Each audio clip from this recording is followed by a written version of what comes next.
Revue de presse, les journaux nous sont lus ici par Abdelaziz Abdulrahmane Zongo.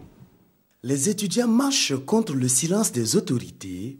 C'est le titre phare du quotidien Notre Temps et relatif à la crise universitaire. Ces étudiants, relate le journal, disent ne plus supporter le silence des responsables de leur ministère de tutelle et ont décidé de se faire entendre autrement. Nous marchons pour demander le retrait immédiat de la plainte du DG du CNU Serge Bayala, l'ouverture du restaurant universitaire lâche un manifestant.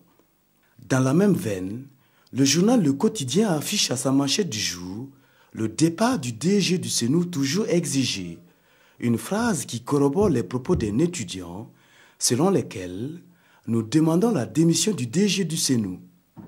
L'observateur fixe plutôt son attention sur le côté séquestration du personnel du CNU et note que les étudiants refusent de présenter leurs excuses.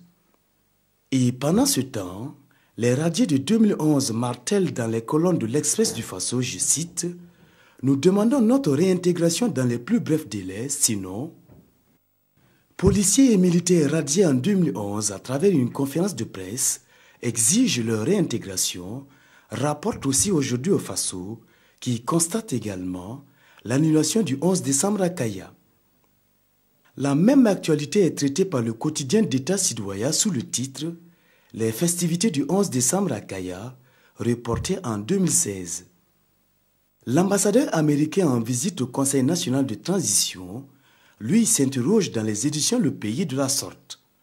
Nous voulons savoir quand prendra fin la transition.